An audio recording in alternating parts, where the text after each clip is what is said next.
قیامت کے دن اعلان ہوگا صبر والے کھڑے ہو جاؤ، ایک چھوٹی سی جماعت کھڑی ہوگی مردوں عورتوں کی، چلو جنت میں جاؤ۔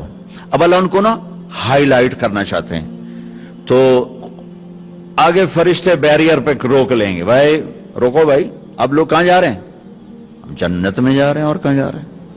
ارے بھائی ابھی تو حساب ہی نہیں شروع ہوا، تمہیں کس نے کہا جنت میں جاؤ؟ پہلے حساب دو پھر جانا جنت میں۔ وہ بھائی ہمارا حساب ہے ہی نہیں، ہم بے حسابے لوگ ہیں۔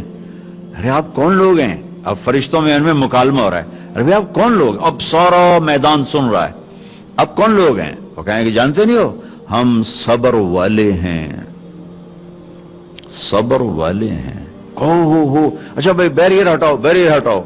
تو ایسے میرا اللہ سارے بیریئر ہٹوائے گا، بھائی صبر والے آ گئے، صبر والے آ گئے، صبر والے آ گئے۔ اسلام اور اللہ کی قسم زندگی میں حسن صبر سے آتا ہے، برداشت سے آتا ہے، غصے سے نہیں آتا۔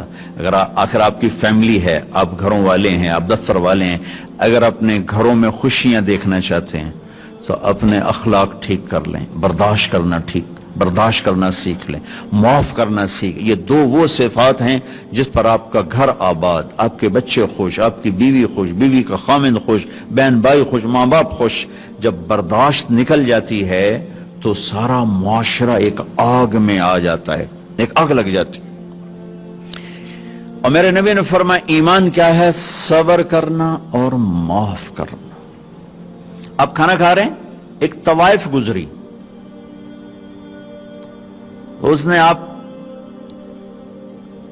پر طنز کیا، کیسا نبی ہے جو اکیلے اکیلے روٹی کھاتا ہے، کسی کو پوچھتا ہی نہیں۔ آپ نے کہا آؤ بیٹھو تم بھی کھا لو، سامنے بٹھا لیا۔ اب وہ تو آپ کو خالی ٹانٹنگ کر رہی تھی، تو اس نے آپ کو مزید چڑھانے کے لیے کہا میں ایسے نہیں کھاؤں گی، جو تیرے منہ میں ہے نا وہ نکال کے مجھے کھلا۔ اس کے خیال تک اب یہ کہیں گے تم 2 لتر مارو تو باہر کٹو، کہ یہ کہہ رہی میرے منہ کا کھلا۔ اور ہونا بھی یہی چاہیے کہ یہ کیسی بدتمیز عورت ہے، کہہ رہی جو تیرے منہ میں وہ مجھے نکال کے کھلا۔ پر میں اپنے نبی کے اخلاق پہ قربان جاؤں، آپ نے کہا میں حاضر ہوں۔ وہ جو نوالا منہ میں تھا وہی آپ نے نکالا اور اپنے ہاتھوں سے اس کے منہ میں ڈال دیا۔ اور نبی کا لعاب جب کسی کے منہ میں جائے گا تو کی کرے گا؟ پھر جو اللہ کے نبی کا لقمہ اس کے اندر گیا، اس نے ساتھ ہی کلمہ پڑھ لیا، اور مکے کی سب سے حیا والی خواتین میں اس کا شمار ہونے لگا۔ یہ میرے نبی کی زندگی ہے، معاف کرنا، درگزر کرنا۔ عبداللہ بن ابی جو منافقین کا سردار تھا، جس نے سب سے زیادہ میرے نبی کو تکلیف پہنچائی، اللہ کے نبی پانی پی رہے تھے، ان کے بیٹے نے کہا یا رسول اللہ تھوڑا پانی بچا دیں۔ ان کا بیٹے پکے مسلمان تھے، کیا کرو گے؟ کہا میرا باپ شاید پی کے مسلمان ہو جائے۔ ہمیں کہا لو، وہ گلاس لے کر آئے، ابا یہ پانی پی لو۔ کیا ہے؟ کہ اللہ کے نبی کا بچا ہوا پانی ہے، پی لے شاید تیرے اندر ایمان آ جائے۔ کہنے لگا جاؤ وہاں سے کسی کا پیشاب لے آؤ، میں وہ پی لوں گا، یہ نہیں پیوں گا۔ ہاں تو ان کو اتنا غصہ آیا، واپس آیا یا رسول اللہ یہ پکا منافق ہے، بدبخت، مجھے اجازت دے میں اس کی گردن اڑاتا ہوں۔ آپ نے کہا تیرا باپ ہے، جاؤ اس کی خدمت کر۔